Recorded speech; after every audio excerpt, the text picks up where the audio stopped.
Hi friends.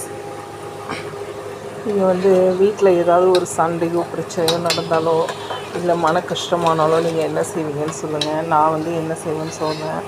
எனக்கு ரொம்ப மனசு கஷ்டமாக இருந்தது, ரொம்ப மனசு வேதனைப்படுற மாதிரி ஏதாவது நடந்துச்சுன்னா நான் கொஞ்சம் நேரம் வீட்டை விட்டு வெளியில் போயிடுவேன்.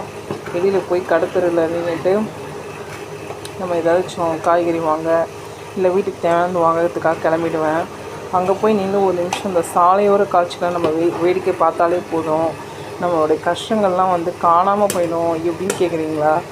சாலையோர காட்சிகளை கொஞ்சம் நேரம் வாட்ச் பண்ணுங்களா. நீங்கள் ஒரு பஸ் ஸ்டாண்ட் போனாலும் சரி, இல்லை ஒரு கோயிலுக்கு போனாலும் சரி, இல்லை நிறைய மக்கள் கூடுற இடத்துல போனீங்கன்னு வச்சுக்கோங்களேன், நிறைய சந்தைகள் இருக்கிற காய்கறி கடைகள், மளிகை கடைகள், அந்த மாதிரி இடத்துக்கு நீங்கள் போனீங்கன்னா உங்களோட கஷ்டம் காணாமல் போயிடும். எப்படின்னு கேட்குறீங்களா? சின்ன வட்டத்துக்குள்ளே, சின்ன 4 செவத்துக்குள்ளே இருக்கும்போது தாங்க நம்ம கஷ்டம் பெருசாக தெரியும். இந்த உலகன்ற வட்டத்துக்குள்ளே நம்ம போனோன்னா நம்ம கஷ்டம் காணாமலே போயிடும். நீங்கள் ஒரு சாலையோரம் போய் நின்றுட்டு பாருங்களேன்.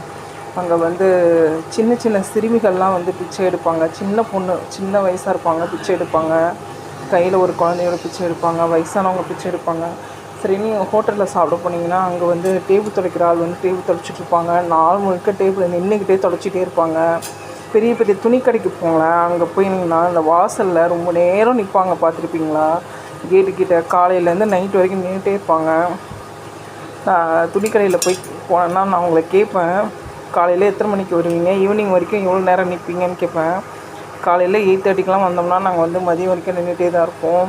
நடுவில் யாராவது ஒரு ஆள் மாற்றி விடுவாங்க, மறுபடியும் நாங்கள் நிற்கணும். எப்படி பார்த்தாலும் குறைந்தது 8 மணி நேரம் நாங்கள் நிற்கிற மாதிரி தான் இருக்கும்.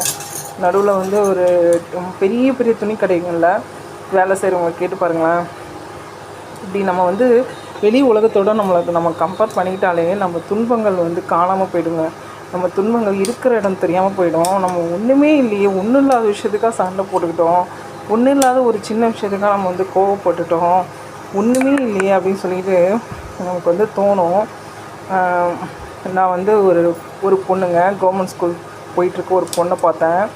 கவர்மெண்ட் ஸ்கூலுக்கு சைக்கிளில் போயிட்டுருக்கா. ஃபேண்ட்டு கிழிஞ்சிருக்கு, பழைய ட்ரெஸ் சட்டம் இருக்குது, யூனிஃபார்மு போட்டுட்டு. ஒன்றும் இல்லை, கவர்மெண்ட் ஸ்கூல் வாசலில் நின்று அந்த குழந்தைங்கள பாருங்களேன். அவங்க கஷ்டம் இருக்கிற இடம் தெரியாமல் அப்படியே பஞ்சு போல் பறந்துடும்.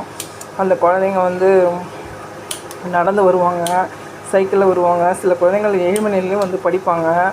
அதெல்லாம் பார்க்கும்போது நமக்கு கஷ்டம் என்னன்னே நமக்கு தெரியாது.